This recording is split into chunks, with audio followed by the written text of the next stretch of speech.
اعوذ باللہ من الشیطان الرجیم بسم اللہ الرحمن الرحیم الف لام را، یہ اس سلسلے کی آخری آیت سورت ہے۔ اب الف لام را، 5 سورتیں الف لام را سے اور ایک سورت الف لام میم را۔ تلک آیات الکتاب و قرآن مبین، یہ اللہ کی آیات، اللہ کی کتاب کی آیات ہیں اور قرآن مبین کی آیات ہیں۔ ربما یود الذین کفروا لو کانوا مسلمین، ایک وقت آئے گا کہ وہ لوگ کہ جنہوں نے کفر کیا تھا حسرت کے ساتھ کہیں گے کاش کہ ہم اسلام لے آتے۔ وہ وقت آئے گا، ان کا کفر ان کے لیے حسرت بن جائے گا۔ ذرہم یاکلوا ویتمتعوا، اے نبی چھوڑیے ان کو، نظر انداز کر دیجئے، اپنی توجہ ان کی طرف سے ہٹا لیجئے، یہ کھا پی لیں، تمتع کر لیں، فائدہ اٹھا لیں، زمین کے اندر رہ کر جو کھانا پینا ہے، جو چرنا چگنا ہے کر لیں۔ وَيُلْهِهِمُ الْعَمَلُ، اور امیدیں ان کو غافل کیے رکھیں۔ یہ جو یلہہم العمل ہے، الہا یلہی الہاءً، غافل کر دینا۔ حدیث میں آتا ہے ما قل و کفا خیر مما کثر و الہا، اگر کوئی شے کم ہے لیکن کفایت کر جائے، آپ کی ضرورت پوری ہو جائے، یہ اس سے کہیں بہتر ہے کہ زیادہ ہو اور وہ غافل کر دے۔ اگر زیادتی ہے، فراوانی ہے، رزق کی سر و سامان موجود ہے، ہر چیز، کوئی ضرورت کبھی اٹکتی نہیں، تو اللہ یاد نہیں آئے گا، اللہ سے غفلت ہو جائے گی۔ اس سے بہتر یہ ہے کہ ضرورت تو پوری ہو جائے، کسی کے سامنے دست سوال دراز نہ کرنا پڑے، لیکن یہ ہے کہ اس سے زیادہ نہ ہو کہ تاکہ غفلت نہ ہو۔ ما قل و کفا خیر مما کثر و الہا، الہاکم التکاثر، وہ صورت مبارکہ ذہن میں رکھیے۔ وَيُلْهِهِمُ الْعَمَلُ، طول عمل کہلاتا ہے، یہ انسان لمبے لمبے نقشے بناتا چلا جاتا ہے، میں یوں کروں گا، پھر ایسے کروں گا، پھر اس طرح کروں گا، پھر اس سے یہ کہ وہ کارخانہ بنا لوں گا، پھر ایک اور کارخانہ بنا لوں گا، یا یہ کہ اپنے پروفیشن کے اندر یہ کام کروں گا، اس طرح آگے بڑھوں گا، اسی میں مگن رہتا ہے، زندگی ختم ہو جاتی ہے۔ فسوف یعلمون، تو ان قریب انہیں معلوم ہو جائے گا اور انہیں حقیقت جو ہے ان پر منکشف ہو جائے گی۔ وما اہلکنا من قریۃ الا ولہا کتاب معلوم، اور ہم نے کسی بھی بستی کو ہلاک نہیں کیا مگر یہ کہ اس کا وقت معین تھا لکھا ہوا، اس سے پہلے وہ عذاب نہیں آیا۔ ما تسبق من امت اجلہا وما یستاخرون، اور جب وہ وقت آ جاتا تھا تو نہ کوئی امت وہ اس سے پہلے آگے بڑھ سکتی تھی اور نہ وہ پیچھے کر سکتے تھے۔ وہ وقت تو معین ہے اللہ کا، تو نہ وہ پیچھے کر سکتے ہیں نہ امت آگے بڑھ سکتی ہے۔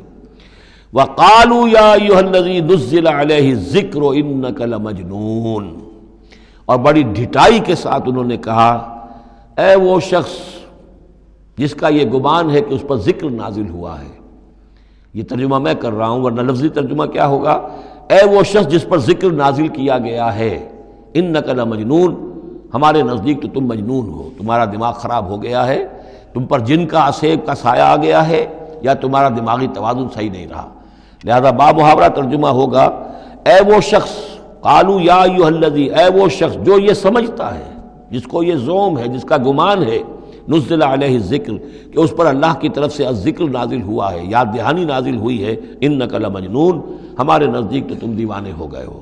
معاذ اللہ ثم معاذ اللہ، لو ما تاتینا بالملائکۃ ان کنت من الصادقین، کیوں نہیں لے آتے فرشتوں کی فوج ہمارے سامنے اگر تم سچے ہو۔ ما ننزل الملائکۃ الا بالحق، اور اللہ تعالیٰ کی طرف سے جواب آ رہا ہے ہم نہیں اتارا کرتے فرشتوں کو مگر حق کے ساتھ۔ فرشتے تو آتے ہیں تو عذاب لے کر آتے ہیں، فیصلہ لے کر آتے ہیں۔ فرشتے آئے تھے حضرت لوط کی قوم کے اوپر اور سدوم اور عمورہ کی بستیوں پر عذاب لانے کے لیے آ گئے تھے، تو یہ فرشتوں کو بلانا چاہتے ہیں، اپنی شامت بلانا چاہتے ہیں۔ ما ننزل الملائکۃ الا بالحق، وہ تو آتے ہیں تو آخری فیصلے کے لیے آتے ہیں۔ وما کانوا اذا منذرین، اور پھر انہیں کوئی اور پھر مہلت نہیں دی جاتی۔ انا نحن نزلنا الذکر وانا لہ لحافظون، یقیناً ہم ہی نے یہ ذکر نازل کیا ہے اور ہم ہی اس کے محافظ ہیں، ہم اس کی حفاظت کریں گے۔ یہ آیت مبارکہ بہت اہم ہے، جیسا کہ اس سے پہلے بھی عرض ہو چکا ہے کہ قرآن کی محفوظیت کے معاملے میں کہ اللہ تعالیٰ نے اس کی حفاظت کا ذمہ خود لیا ہے۔ جہاں تک تو تعلق ہے انا نحن نزلنا الذکر کا، تو یہ چیز تو اپلیکیبل ہے تورات کو بھی اور انجیل کو بھی۔ تورات بھی اللہ نے نازل کی، ہم پڑھ چکے سورہ مائدہ میں انا انزلنا التوراۃ فیہا ھدی ونور، فیہا ھدی ونور۔ انجیل نازل کی ہم نے، اس میں بھی ہدایت بھی تھی، نور بھی تھا۔ لیکن دوسرا ٹکڑا انا لہ لحافظون، ہم ہی ہیں اس کی حفاظت کرنے والے، یہ صرف ایکسکلوسیو ہے معاملہ قرآن کا۔ اس کے سوا کسی اور صحیفہ آسمانی اور کسی کتاب سماوی کو اللہ تعالیٰ نے ضمانت نہیں دی۔ اور اس کی وجہ یہی ہے کہ اصل ہدایت نامہ جو ابدی ہے، جو کامل ہے، وہ ابھی آنے والا ہے۔ لہذا یہ سابقہ ایڈیشنز جو ہیں، نامکمل ایڈیشنز ہیں، یہ تو یوں سمجھیے کہ انٹرم پیریڈ کے لیے کچھ انسٹرکشنز تھی جو دے دی گئیں، ان کو مستقل طور پر محفوظ رکھنے کی کوئی ضرورت نہیں تھی۔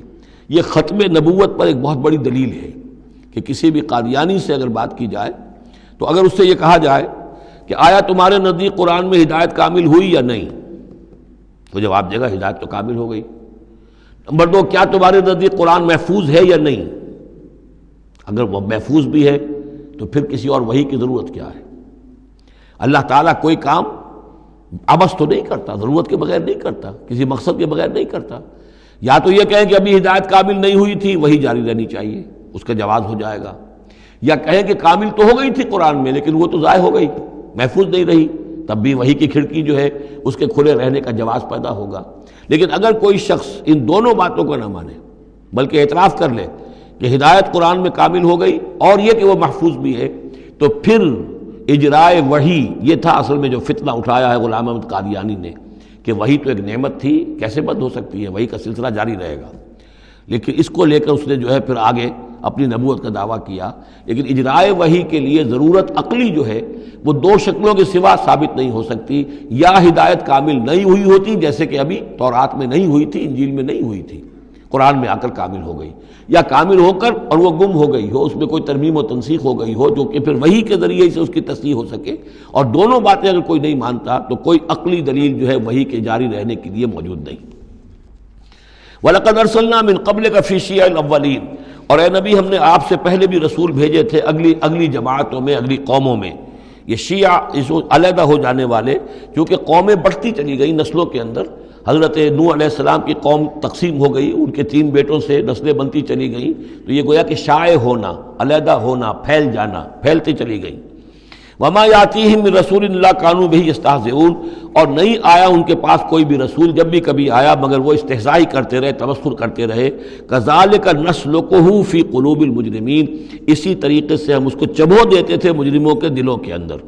مجرموں کے دلوں میں جا کر وہ چبھ جاتی تھی، وہ سمجھ لیتے تھے کہ حق ہے، لیکن چونکہ ان کے مفادات پر زد پڑتی تھی تو وہ استہزاء کرتے تھے۔ لا یؤمنون بہ، وہ ایمان نہیں لائیں گے اس پر۔ وقد خلت سنت الاولین، اور اے نبی یہ پہلوں کی بھی یہ سنت گزر چکی ہے، یہی طریقہ ہمیشہ رہا ہے، جیسے آج آپ آئے ہیں یا ذکر آپ پر نازل کیا گیا ہے، ایسے ہی ہم رسولوں کو بھیجتے رہے، کتابیں ان پر نازل ہوئیں، لیکن یہ کہ انہوں نے مان کر نہیں دیا۔ وَلَوْ فَتَحْنَا عَلَيْهِمْ بَابًا مِّنَ السَّمَاءِ فَظَلُّوا فِيهِ يَعْرُجُونَ، اور اگر ہم نے ان پر آسمان کا کوئی دروازہ کھول بھی دیا ہوتا اور وہ اس میں چڑھنے لگتے، تب بھی وہ یہ کہتے لَقَالُوا إِنَّمَا سُكِّرَتْ أَبْصَارُنَا، کہ ہماری تو نگاہوں پر کچھ جادو کر دیا گیا، شکر کر دیا گیا، نظر بندی کر دی گئی تھی۔ بل نحن قوم مسحورون، حقیقت میں تو ہم جادو کی زد میں آ گئے تھے۔ صدق اللہ العظیم۔